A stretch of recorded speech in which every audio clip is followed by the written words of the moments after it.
સુખદેવજી કહે છે, આ સંસારમાં લોકો કામનાઓથી ભરેલા છે અને કામનાઓની પૂર્તિ જે છે ને એ દેવતાઓ કરે છે. જો કોઈને બ્રહ્મ તેજની ઈચ્છા હોય તો એને બૃહસ્પતિ પાસે જવું જોઈએ. બૃહસ્પતિને ઉપાસના કરે તો બ્રહ્મ તેજ મળે. શક્તિ જોતી છે તો એને ઇન્દ્રની ઉપાસના કરવી જોઈએ. સંતાન માટે પ્રજાપતિની, જેને લક્ષ્મી જોઈએ છે એને માયાની, તેજ માટે અગ્નિ, ધન માટે વસુઓ, વીરતા માટે રુદ્ર, અન્ન માટે અદિતિ, સ્વર્ગ માટે આદિત્ય, રાજ્ય માટે વિશ્વદેવ. જે નેતા બનવું હોય એને સાધ્યદેવની ઉપાસના કરવી જોઈએ. ચૂરણી જીતવી હોય એને બધું છે ભાગવતમાં. હા, કોને ક્યાંથી હું લેવું એ જેને કામનું હોય ઉપાડ લેવું. આયુષ્ય વધારવું હોય અશ્વિની કુમારોની ઉપાસના કરે.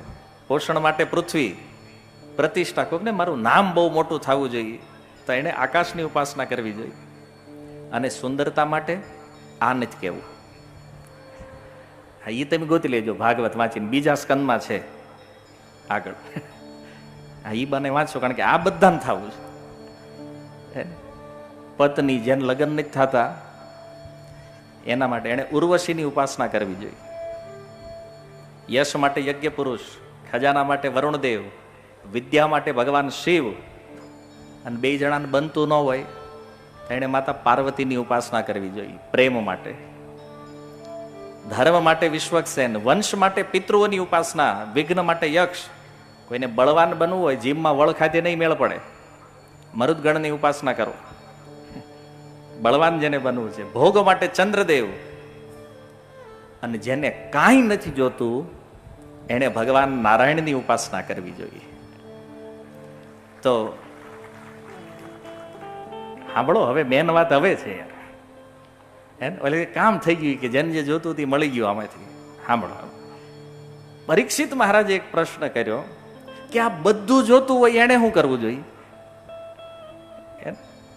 તો કે આટલા બધા દેવતાઓને જુદા જુદા પ્રસન્ન કરવા જવી તો ઠીક નથી, આ બધું જોતું હોય એને શું કરવું જોઈએ? ત્યારે સુખદેવજી કહે છે, અકામઃ સર્વકામો વા મોક્ષ કામ ઉદારધિ તીવ્રેણ ભક્તિ યોગેન યજેત પુરુષમ પરમ. સુખદેવજી કહે છે, અકામહ, જેની અંદર કોઈ કામના નથી, જેની કોઈ ડિમાન્ડ નથી, કોઈ ઈચ્છા નથી, અથવા સર્વ કામ, માને કોઈ વ્યક્તિની ઘણી બધી કામનાઓ છે, કોઈને મોક્ષ જોતો હોય તો પણ તીવ્રેણ ભક્તિ યોગે ન યજેત પુરુષમ પરમ, એને તીવ્ર ભક્તિ યોગ દ્વારા ભગવાન નારાયણની ઉપાસના કરવી જોઈએ, ભગવાન કૃષ્ણની ભક્તિ કરવી જોઈએ. જો આ સંસારમાં એક તકલીફ ઈ છે કે લોકો દેવી દેવતા પાસે જલ્દી કેમ જાય છે? કારણ કે એ જેવું માગો ને માનતા કરો એટલે તરત પૂરી. એટલે લોકોને એમ થાય સારું, આ ભજન કરવા કરતા આ સારું છે. આ ઘણી વાર અમને લોકો એ કે આ તમારે કૃષ્ણની ભક્તિ કરે ને ગરીબ બહુ હોય કે બધા, અને ઓલા દેવતાઓની ભક્તિ વાળા જોવું કે ક્યાં પહોંચ્યા એ કે. અને હવે આપણો માપદંડ તો ધન જ છે ખાલી, કે જેની પાસે જાજુ એ ઉપર ને નથી હેઠે. જુઓ, દેવી દેવતા અને ભગવાનની ભક્તિમાં શું અંતર છે? દેવતાઓ પાસે તમે કોઈ વરદાન માગો, આપી દે તમને, પણ જો એકવાર ભૂલી ગયા તમે એને દેવાનું તો કુળ સહિત નાશ હોતે કરી નાખે. માની લો તમે 100 માનતાઓ કરી, 99 પૂરી કરીને એક ભૂલાઈ ગઈ, એટલે દેવતાઓ એ નહીં જોવે કે આણે 99 કરી છે, એક નથી કરી, ઉપાડી લ્યો આને, ઉપડી જાઓ. જ્યારે ભગવાન શું કરે છે? જો ભગવાન એના ભક્તોને ઈ નથી દેતા જે એને જોતું હોય. તમે કૃષ્ણ પાસે જઈને એમ કહો કે પ્રભુ મને છે ને કરોડપતિ બનાવી દો, ભગવાન કે તને બનાવાય નહીં, કે તું માંડ માંડ માળા કરતો થયો છો, અને તને કરોડપતિ બનાવી તું માળા મોગીને કઈક બીજું પકડી પાછો, એટલે તું જ્યાં છો ને બરાબર છો. તમે કૃષ્ણ પાસે ગમે એટલું માગો, ગમે એટલા માથા ફોડો, એ તમને દેહે નહીં. એ તમને એટલું જ આપશે જેટલું તમારા માટે જરૂરી છે, તમારા હિતમાં છે. આ ભગવાનનો સ્વભાવ છે. અને જો એટલા માટે ઘણા લોકો છે ને કૃષ્ણની ભક્તિ નથી કરતા, એ કે એની પાસે માગી માગીને મરી જાય, દેતા જ નથી. એ તમારી ડિમાન્ડે નહીં આપે, એની ઈચ્છા જે છે ને તમને દેવાની, જેમાં તમારું હિત છે એ આપશે. જો એક ઉદાહરણથી સમજાવું. એક નાનો એવો બાળક હોય અને એ બાળક એની માતા પાસે જાય અને એમ કે ઓલી બોટલ જે ઉપર પડી છે ને એ મારે જોતી છે ને એમાં હોય છે પોઈઝન, ઝેર. માતા આપશે?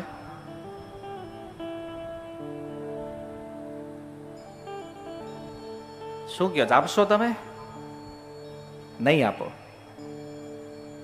પછી એ બાળક રડવા લાગે, આળોટવા માંડે, પગ પછાડવા, માથા ભટકાડે દિવાલે. એ ગમે એ કરે પણ એ માં બોટલ આપશે એને?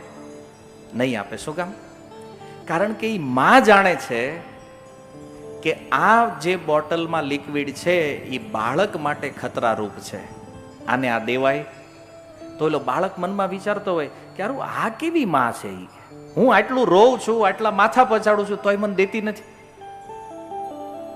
એમ ઘણી વાર લોકોને લાગે કે આટલી કૃષ્ણની ભક્તિ કરવી, આટલું કૃષ્ણનું નામ લેવી તોય કૃષ્ણ દેતા કેમ નથી? પણ કૃષ્ણ જાણે છે તમારી હાટું હું હારું છે અને શું ખરાબ છે. જો કવિરાજ ગોસ્વામીની ભાષામાં કહું, કૃષ્ણ કહે આમી ભજે માગે વિષય સુખ. ઘણા લોકો આ સંસારમાં એવા છે કૃષ્ણની ભક્તિ પણ કરે છે અને ભોગો પણ માંગે છે. તો ભગવાન કહે છે આ કેવો છે? અમૃત છાડી વિષ માંગે એ બડો મૂર્ખ. આ તો એવો વ્યક્તિ છે કે જે અમૃત છે છતાં એને ઝેર પીવું છે. તમારી સામે બે ચોઈસ મૂકવી, આ બાજુ એક ટેબલ મૂકવીને અહીંયા અમૃતના ગ્લાસ મૂકવીને આ બાજુ એક ટેબલ ગોઠવીને અહીંયા ઝેરના પ્યાલા, અને પછી તમને કેવી હાલો આવીને ઉપાડો એક એક. કયો લેહો તમે? મને હમણાં એમ બોલજો, કયું લેવાના? એક હારે કયું લેવાનું? અમૃત, મતલબ આણપા વાળો. કેમ ભાઈ, ઝેરમાં શું વાંધો? નથી લેવાના ને? પાકું નથી લેવાના ને? કંઈક દેવાનું જ તમને, એટલે હું કન્ફર્મ કરું છું. પહેલા આપણે અમૃતની ચોઈસ કરીએ છીએ, વિષ નથી લેતા. તો આ સંસારના જે વિષય ભોગ છે ને એ પણ એ વિષની સમાન છે. જેમ વિષ આપણા માટે મારવા વાળું છે એમ સંસારના વિષયો પણ મારવા વાળા છે. અમૃત શું છે? હરિ નામ, હરિ કથા. તો આને છોડીને આપણે આ સંસારની વાહે પડ્યા છે. હવે બતાવો કયો ગ્લાસ ઉઠાવી છે આપણે? ઝેર વાળો. હે, જાનિયા સુનિયા વિષ ખાઈયા, રાધા કૃષ્ણ ના ભજીયા. આ તો જાણી જોઈને ઝેર ખાવા જેવું છે, આ ભોગમાં જવું. એટલે કૃષ્ણ કહે છે અમૃત છાડી વિષ માંગે એ બડો મૂર્ખ. આ ગાંડો છે કે આવી સુંદર મારી કથા, મારું નામ, આને છોડીને સંસારના ભોગો પાછળ લાગ્યો છે. પણ કૃષ્ણ કહે છે હું તે એનો બાપ છું ને. હે, કે છે સહી મૂર્ખ આમી વિજ્ઞ વિષય કેને દીવા. ઈ માગવા વાળો મૂર્ખ છે, પણ હું દેવા વાળો તો જાણું છું ને કે આને દેવું કે નહીં. ભગવાન કે હું ઈ નહીં આપું જે ઈ માગે છે, તો સ્વચરણામૃત દિયા, હું મારા ચરણનું એવું અમૃત આપીશ વિષય ભૂલાઈયા કે એક વાર આ કથા ને કીર્તનમાં જો લાગી ગયો ને તો આ સંસારને ભૂલાવી દઈશ. ભગવાન કે આ રસ પીવડાવવાનો છે ઈ કે તમે. એટલા માટે જુઓ, કોઈ પણ ઈચ્છા હોય, કોઈ પણ ડિમાન્ડ હોય કે કાંઈ ન જોતું હોય, પણ સુખદેવ ગોસ્વામી કહે છે તીવ્રેણ ભક્તિ યોગે ન યજેત પુરુષમ પરમ. આ જગતમાં કૃષ્ણ સિવાય કોઈનું શરણ લેવા જેવું છે નહીં. કારણ કે બાકીના ઝેર આપી દે, લઈ જાઓ. રાવણ ગયો શિવજી પાસે, શિવજીએ કીધું માંગ, તો કે ઓલી લંકા જોઈ સોનાની છે. શિવજીને ખબર હતી આ મરવાનો છે, ઉપાડ. શિવજી ના નો પાડી, હે લઈ લઈ કે. તો પછી આપણે મહાદેવને કીધું નહીં નહીં, આ તો બહુ મોટા દાની છે, જે માગી. ઈ શિવજી દાની નથી મોટા.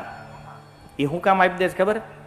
એ કે આવા ને આવા માગવા વાળા આવે ને મને ભજનમાં ડિસ્ટર્બ કરે છે ખોટે ખોટા. ઈ કે એટલે આવે ભેગું દઈ દેવાનું, એટલે હું તો બચી જાવ. ઈ કે બોલો, શિવજી કંટાળ્યા છે આપણીથી, આવું ને આવું માગ્યા કરે કે બધા. એટલે કે જે માગે, રાવણે લંકા માગી તોય દીધી, અને મહેતા નરસિંહે કૃષ્ણને માગ્યા તો કૃષ્ણને પણ દઈ દીધા એને. આ ભગવાન શિવ છે. પણ એ તમને એમ નહીં કે આ લેવાય કે ન લેવાય, પણ કૃષ્ણ કહેશે કે બેટા તું ગમે એટલો રો, ગમે એટલી માથાકૂટ કર, બાકી તને દેવાન થતું નથી. કારણ કે ભગવાન જાણે છે કે જો આને ભોગ વધારે આપી દીધા ને તો આ ભજન છોડીને ભાગી જવાનો. એટલે ભગવાન નથી દેતા, આપણા હિત માટે, આપણી સુરક્ષા માટે. તો આ વસ્તુ સમજવા જેવી છે. એટલે સુખદેવ ભગવાન કહે છે યજેત પુરુષમ પરમ, એ પરમ પુરુષની તીવ્ર ભક્તિથી આરાધના કરો. અને જો કૃષ્ણની ભક્તિ કરો એટલે કઈ હાવ ગરીબ રહ્યો કઈ મળે નહીં એવું નથી હો. આજ ગુજરાતનું પ્રમાણ છે, સુદામાએ ભક્તિ કરીને આખી આખી દ્વારકા દઈ દીધી. અને તમે જો ઓલા રાવણને ઈ લંકા સોનાની લેવા હાટું 10 માથા કપાવવા પડ્યા ત્યારે લંકા મળી.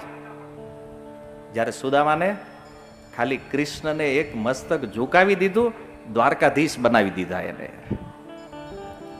એવું નથી કૃષ્ણ દેતા નથી, પણ એ જોવે પેલા યોગ્યતા બની ગઈ છે પછી આપે. કોઈની ભક્તિ નષ્ટ થાય આવું ક્યારેય ભગવાન કરતા નથી. આ કૃષ્ણનો સ્વભાવ છે. એટલા માટે ભગવાન તો એના ભક્તોને દેવા માંગે છે, પણ ભક્તો લેતા નથી. જો એની નિષ્કામતા પણ એક અલગ લેવલ ઉપર છે. એને ભક્તિ કરતા કરતા એવી નિષ્કામતા આવે ને કે સ્વયં ભગવાન પણ એને દેવા આવે ને તો પણ આવા ભક્તોનું મન એમાં જાતું. જોઈ લો રામાયણમાં થોડો આટો મારો કેવટ. એમ માંગી નાવન કેવટ આના,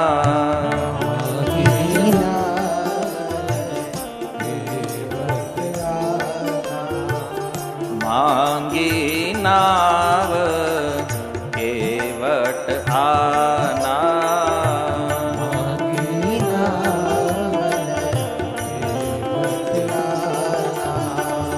કહી તુમાર મરમ મેં જાના,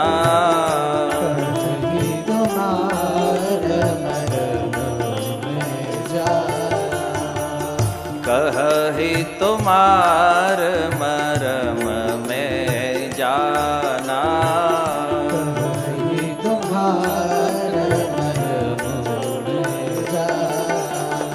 જો ભગવાન રામ, માતા જાનકી, લખનલાલજી ગંગા કિનારે એ નદીના તટ ઉપર આવ્યા છે. પાર ઉતરવું છે ભગવાનને, નદી પાર જવું.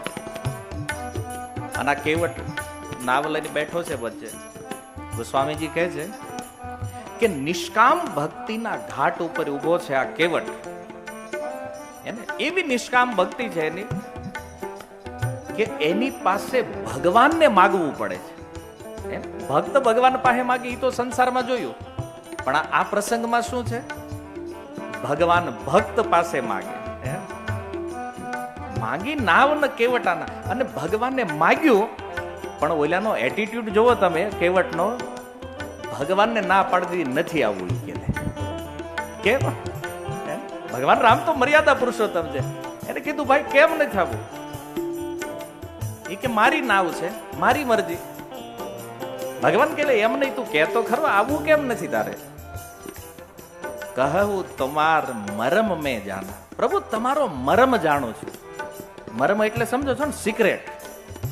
ભગવાનને કહ્યું મારું હું સિક્રેટ જાણે છે કે એ મને ખબર છે, એટલે આવવાનું થતું નથી. જો પ્રસંગ અદભુત છે, પણ મારે તમને સિદ્ધાંત કહેવો છે કે આવી નિષ્કામતા જયારે ભક્તિમાં આવે ને એને ત્યાં ભગવાનને પણ માગવાનું મન થાય. માગ્યું અને તોય બોલાય ના પાડી.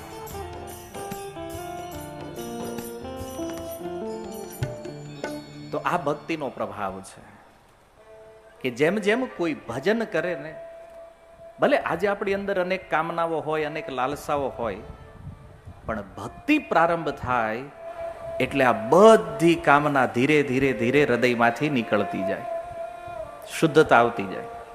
જેમ જેમ ભગવાનનું નામ જપ ચાલતું જાય ને એમ ચિત્તની શુદ્ધિ થતી જાય. અને આ સંસારમાં જેટલું પણ પામવાની ઈચ્છા છે ને, આ લઈ લઉં, ઓલું લઈ લઉં, આટલું બનાવી લઉં, ઓલું કરી નાખું, બધી ઈચ્છા નીકળી જાય અને કેવલ એક જ ઈચ્છા રહેશે, હરે કૃષ્ણ કૃષ્ણ કૃષ્ણ હરે હરે, હરે રામ રામ રામ હરે હરે. આ સુંદર ભક્તિ યોગ છે. એટલા માટે કોઈ પણ કામના હોય, શરણ ભગવાનનું લેવું જોઈએ. જો યોગ્યતા હશે તો ભગવાન પૂરી કરશે, અને નહીં યોગ્યતા હોય તો આપણને યોગ્ય બનાવશે, પણ આપશે તો ખરા. તમને એમ થાય આવું કઈ રીતે માનવું આપણે? જો આ જગતમાં અનેક ભક્તો થયા. ધ્રુવ, ચોથા સ્કંદમાં કથા છે ભાગવતમાં, એને રાજ્ય સિંહાસનની લાલસા થઈ અને 6 મહિના ભગવાનની કઠોર તપસ્યા કરી. 6 મહિનાની અંદર ભગવાન ધ્રુવની સામે પ્રગટ થયા અને કહે છે, ધ્રુવ માગ, તારે શું જોતું છે? ધ્રુવ કહે છે, પ્રભુ હું નીકળ્યો તો કાચને શોધવા અને મણી મળી ગયો. પ્રભુ, મણી મળે પછી કોઈ કાચ માગે ખરું? કહેવાનો અર્થ, હું આવ્યો તો રાજ્ય લેવા માટે તમારી પાસે, પણ પ્રભુ સાક્ષાત તમારું દર્શન થઈ ગયું છે. હવે મારી કોઈ કામના નથી, કોઈ લાલસા નથી. ભગવાન કે તારી લાલસા નથી, તારે નથી જોતું, મારે દેવું છે. જો ધ્રુવ ના પાડે છે મારે નથી જોતું રાજ્ય, તોય ભગવાન કહે છે તારા પિતા જે છે ને ઉતાનપાદ, એની ગાદી આપું છું 36,000 વર્ષ, તું ન્યા રાજ્ય કરીશ, અને પછી બોલે વૈકુંઠમાં અવિચળ ધ્રુવ લોક આપું છું. એ ધ્રુવ આ જગતમાં કોઈ રાજા બને ને એને કોઈને કોઈ ઉતારી દે, અને ન ઉતારે ને તો મૃત્યુ ઉતારી દે, પણ તને એવું રાજ આપું છું કે એકવાર સિંહાસને બેઠો પછી સનાતન સમય માટે તારી રક્ષા હું કરીશ, તને કોઈ ઉતારી ન શકે. હેઠે આપ્યું ધ્રુવને. જો એની ઈચ્છા નહોતી લેવાની, આ ભગવાન આપે. એટલે ઘણાને એવો વહેમ હોય કે હારું ભક્તિ કરી કરીને મરી જઈને કઈ દે નહીં તો હારું લોસમાં જઈએ કે એમ, તો હું કામ ભજન કરવું? એટલે ટેન્શન ન લેતા. એમ દેવામાં તો ઈ ઉદાર છે. આખી આખી દ્વારકા દઈ દેતા હોય તો એમાં સંદેહ કરવા જેવો નથી, પણ યોગ્યતા પ્રમાણે દેહે. જયારે ભગવાનને લાગ્યું કે ધ્રુવ યોગ્ય બન્યા છે તો દીધું એને. એમાં આપણે પણ આપણી પાત્રતા યોગ્યતા બનાવી છે કે માગવું ન પડે, લોકો સામેથી આપે. અને ઈ તે દેનાર જયારે ભગવાન હોય. જો આ ભક્તોની નિષ્કામતા કયા સ્તર ઉપર છે જોવો તો. સ્વયં ભગવાન દેવા માટે આવે અને તોય એમ કે નહીં, નથી જોતું હવે. પણ જો ભગવાનની ઈચ્છા માટે, ભગવાનને પ્રસન્ન કરવા માટે આવા ભક્તો ક્યારેક ક્યારેક રાજ્ય સ્વીકારી લે, પણ એમાં આસક્ત નથી થતા. આજે ધ્રુવ મહારાજ બેઠા છે એ અવિચળ પદ ઉપર, પણ ત્યાં કેવલ ભગવાનનું ભજન કરે છે. આવા અનેક ભક્તો છે જેની અંદર કામનાઓ હતી, પણ એને ભગવાનનું શરણ લીધું તો ભગવાને કામનાઓ પરિપૂર્ણ કરી છે.